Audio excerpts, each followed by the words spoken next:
आखिर ये बीजेपी क्या कर रही है? आखिर क्या चल रहा है महाराष्ट्र की राजनीति में? अभी कांग्रेस के साथ गठबंधन की खबरों ने तहलका मचाया ही था कि अब खबर और सामने आई है जिसने सबको हिला कर रख दिया है, क्योंकि अब बीजेपी ने एआईएमआईएम से गठबंधन कर लिया है। जी हाँ दोस्तों, बीजेपी ने एआईएमआईएम से गठबंधन कर लिया है। दोस्तों, इन खबरों ने सिर्फ महाराष्ट्र को नहीं बल्कि पूरे देश में तहलका मचा कर रख दिया है। आखिर मोदी और अमित शाह ये क्या कर रहे हैं? ये थूक कर चाटने वाली हरकत क्यों हो रही है? आखिर क्या है पूरी खबर, आइए आपको अपनी रिपोर्ट में बताते हैं। आखिर तक बने रहिए दोस्तों और कुर्सी की पेटी बांध लीजिए, क्योंकि मौसम थोड़ा बदलने वाला है। दोस्तों, पार्टी विद डिफरेंस होने का दावा करने वाली भारतीय जनता पार्टी एक बार फिर अपने राजनीतिक फैसलों को लेकर विवादों में आ गई है। पहले अंबरनाथ नगर पालिका में कांग्रेस के साथ गठबंधन कर बीजेपी ने सियासी गलियारों में कई सवाल खड़े किए थे। अब पार्टी ने महाराष्ट्र के अकोला जिले के अकोट विधानसभा क्षेत्र में एआईएमआईएम के साथ गठबंधन का नारा ले लिया है। इस कदम ने राजनीतिक विश्लेषकों और जनता दोनों में हलचल मचा दी है। आमतौर पर बीजेपी को अपने विरोधियों और दूसरे धर्म या क्षेत्र विशेष के पार्टियों से गठबंधन करने के लिए जाना नहीं जाता है, लेकिन अकोट में एआईएमआईएम के साथ हाथ मिलाकर बीजेपी ने ये दिखा दिया है कि सत्ता हासिल करने के लिए पार्टी किसी भी राजनीतिक रणनीति को अपना सकती है। सियासी गलियारों में कहा जा रहा है कि इस गठबंधन का मकसद स्थानीय स्तर पर वोट बैंक और बहुमत हासिल करना है। हालांकि कई लोगों ने इस कदम पर हैरानी जताई है। विशेषज्ञों का मानना है कि एक गठबंधन आगामी विधानसभा चुनाव में अकोट के राजनीतिक समीकरण को पूरी तरह बदल सकता है। इससे बीजेपी की छवि पर सवाल उठ सकते हैं। वहीं एआईएमआईएम को भी अपनी ताकत दिखाने का मौका मिलेगा। लेकिन सवालों के कटघरे में सिर्फ बीजेपी ही नहीं बल्कि कांग्रेस और एआईएमआईएम भी हैं। आखिर ये दोनों कैसे बीजेपी के साथ आ गए? कुल मिलाकर अकोट में बीजेपी और एआईएमआईएम का ये गठबंधन राजनीति में नए सस्पेंस और हलचल का कारण बन गया है और अब सबकी नजरें ये देखने पर टिकी है कि आने वाले चुनाव में ये गठबंधन कितना असर डालता है। दरअसल आपको बता दें कि अकोला जिले के अकोट नगर पालिका में हाल ही में चुनाव हुए थे। यहाँ कुल 35 सदस्यीय नगर पालिका है, लेकिन अभी 33 सीटों के नतीजे आए हैं, जबकि 2 सीटों पर चुनाव अभी भी बाकी हैं। चुनाव में बीजेपी सबसे बड़ी पार्टी बनकर उभरी है, लेकिन पार्टी को स्पष्ट बहुमत नहीं मिला। बीजेपी को कुल 11 सीटें मिली, जो कि सरकार बनाने के लिए पर्याप्त नहीं है। इसका मतलब यह है कि अकेले बीजेपी नगर पालिका पर पूरी तरह से नियंत्रण नहीं पा सकती है। ऐसे में सरकार बनाने के लिए अन्य दलों या निर्दलियों के साथ गठबंधन करना जरूरी हो गया है। यही वजह है कि बीजेपी के साथ हाथ मिलाने का फैसला किया गया है। ये गठबंधन उन्हें बहुमत दिलाने और नगर पालिका में सत्ता बनाने में मदद करेगा। इस कदम के अकोट की राजनीति में नया मोड़ लेकर आ गया है। अब सवाल यह है कि ये गठबंधन कितना मजबूत साबित होगा और आने वाले समय में अकोट के विकास और प्रशासन पर इसका कितना असर पड़ेगा।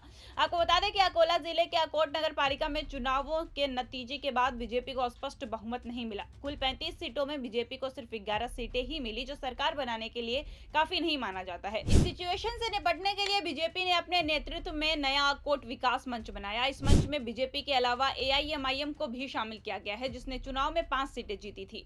यही नहीं दोस्तों, ठाकरे गुट की शिवसेना, शिंदे गुट की शिवसेना, अजीत पवार की एनसीपी, शरद पवार की एनसीपी, बच्चू कडू की प्रहार जनशक्ति पक्ष, ये सभी दल अब इस अकोट विकास मंच का हिस्सा बन गए हैं। इन खबरों ने तो राजनीति का असल मायने समझा दिया है। मुझे तो लगता है कि बड़े बड़े पन्नों पर ये लिख देना चाहिए कि जनता बेवकूफ है और हम बेवकूफ बना रहे हैं। दोस्तों, इस नए गठबंधन को अकोला जिला प्रशासन के पास औपचारिक रूप से रजिस्टर भी कराया गया है, जिससे इसका आधिकारिक दर्जा और भी मजबूत हो गया है।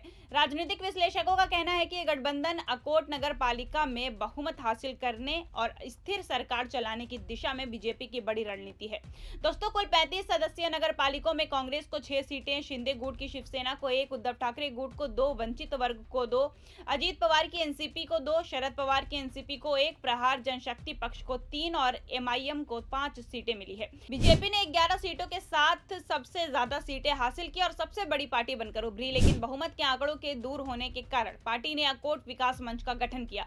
इस मंच में बीजेपी के अलावा एआईएमआईएम और अन्य सहयोगी दल शामिल किए गए हैं, जिससे बहुमत का आंकड़ा पार कर लिया गया है।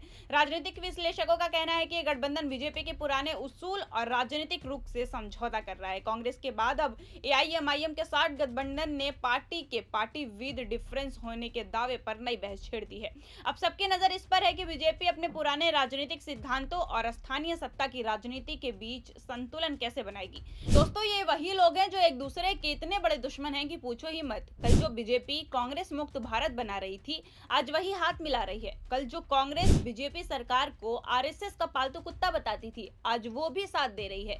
जो भाजपा मुसलमान और एआईएमआईएम को पार्टी तक नहीं मानती, सीधे सीधे आतंकवाद का इल्जाम लगाती है, आज उससे भी दोस्ती कर लिया है। दोस्तों, ये वही बीजेपी है जो कहती रहती है कि हिंदू खतरे में है, लेकिन आज जब सत्ता की बात आई तो सब भूल गए। इन नेताओं के चक्कर में आम जनता आपस में लड़ती रहती है। हिंदू कहता है कि हिंदू खतरे में है, मुसलमान कहता है कि मुसलमान खतरे में है, लेकिन दोस्तों सच्चाई तो ये है कि न हिंदू खतरे में है न मुसलमान खतरे में है। अगर खतरे में कुछ है तो वो है इन नेताओं की कुर्सी। तो दोस्तों, जब आप लोग आपस में लड़ते हैं तो एक बार ये जरूर सोचा करो कि इससे किसका फायदा हो रहा है और किसका नुकसान। लेकिन दोस्तों, इतना तो है कि इस बार बीजेपी ने ठान रखा है कि कुछ भी करेगी लेकिन सत्ता हासिल जरूर करेगी। खैर दोस्तों, इतना वोट चोरी के इल्जाम के बाद जो बीजेपी अब कर रही है, ये तो मुमकिन कोशिश है कि हमको सत्ता चाहिए ही चाहिए ही, आसानी से जीत तो मिलने से रही, तो जितनी भी हमको करनी है या फिर हमको क्यों ना थूक के चाटना ही पड़े, हम थूक के चाटेंगे। खैर दोस्तों, ये तो मैंने आपको बताया कि किस तरीके से गठबंधन कर लिया गया है, लेकिन अभी भाजपा यही नहीं रुकी थी, क्योंकि कुछ दिन पहले ही अभी सबको शौक लगा था। जी हाँ दोस्तों, आपको बता दें कि बीजेपी ने 68 सीटों पर निर्विरोध ही चुनाव जीत लिया है। इसके बाद कई दलों ने, यहाँ तक कि कांग्रेस ने भी इसी की आलोचना की थी कि दबाव बना के उम्मीदवारों को डरा धमका कर नामांकन वापस लेने के लिए कहा गया था। जी हाँ दोस्तों, महाराष्ट्र की अलग अलग नगर पालिकाओं में करीब 68 नगर सेवक निर्विरोध चुने गए हैं। निर्विरोध चुने जाने का मतलब ये होता है कि चुनाव में उनके खिलाफ कोई उम्मीदवार ही मैदान में नहीं रहा। शुरुआत में यह संख्या सामान्य लगती है, लेकिन जब इसके पीछे की वजहों पर सवाल उठने लगे तो मामला गंभीर होता चला गया।